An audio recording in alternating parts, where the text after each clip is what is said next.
Hi there, this is Matt with State of Flex here with a review for Supergirl, the movie.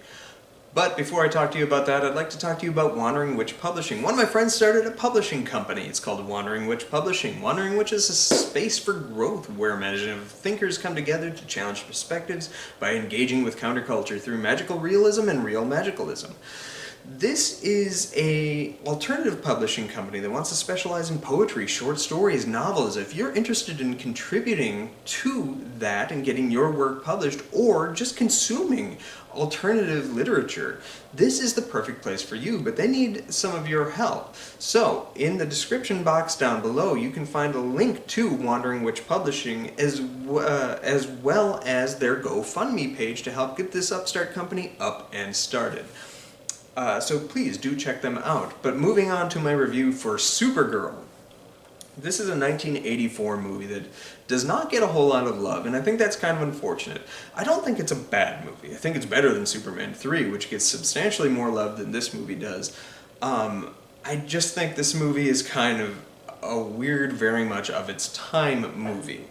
What doesn't work is, this is a story of Supergirl going up against satanic panic that swept the 80s. You have witchcraft, which is absolutely not explained whatsoever, but taken for granted as fully existing both in this world and the real world, and having like elements of like Satanism and stuff as the thing to fear. Supergirl's there to combat it. And that stuff is the least compelling stuff pretty much in the entirety of the movie. But why do I like this movie as much as I do?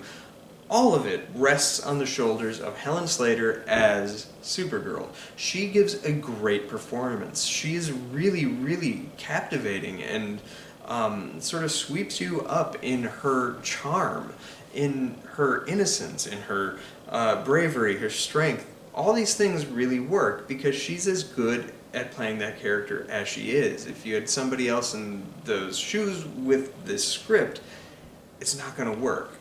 But as is, Supergirl is okay. It's directed by the guy who did Jaws 2 and Somewhere in Time, which is a movie people don't talk about enough. But I feel like this movie, if it had had more time to apply to the screenplay, you could have had a bit of a stronger, more grounded screenplay and tell the same kind of story, and it really asks the viewer to ignore the Superman of it all. They keep bringing up Superman and how he's away in outer space somewhere, on a mission of some kind.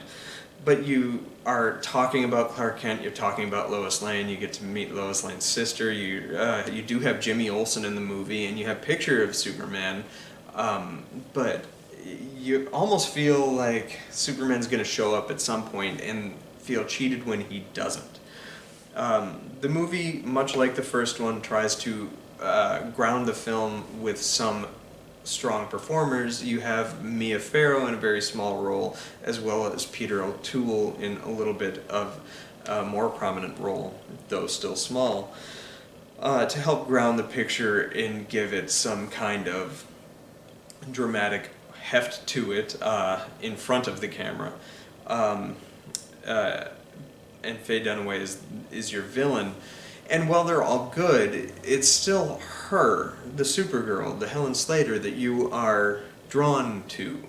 And you're given at a moment, finally, a window into what the Phantom Realm looks like, and there's only one way in or out, and the journey out sounds like it should be way harder than it actually is, but it's one of those things that it worked better before you ever addressed anything, and then when you see how easy it is to overcome, it's just like, oh, how come everybody doesn't escape from that?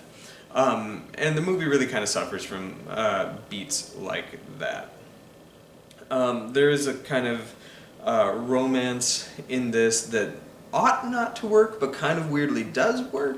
There's some creature feature stuff, some of which works, a lot of which doesn't, again, due to budget, and it's unfortunate.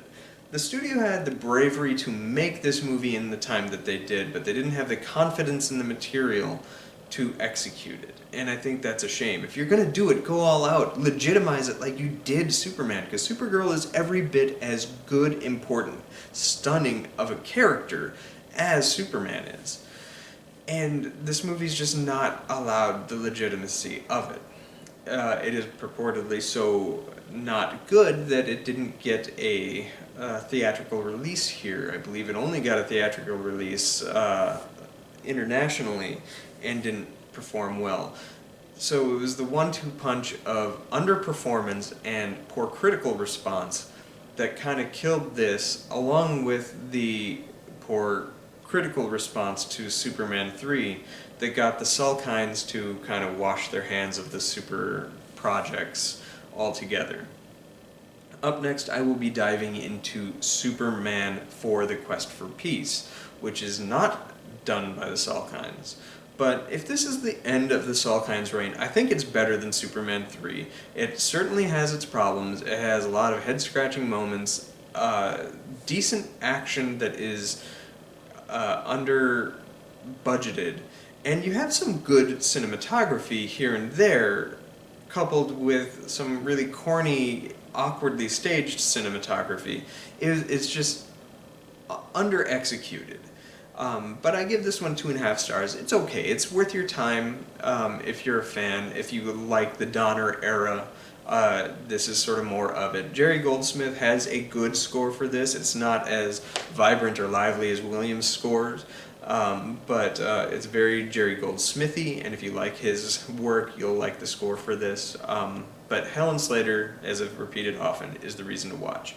Up next is Superman for the Quest for Peace. I'm excited to do a review for that one for you. Let me know what you think of this film in the comments down below. Like, subscribe, check out Wandering Witch Publishing, and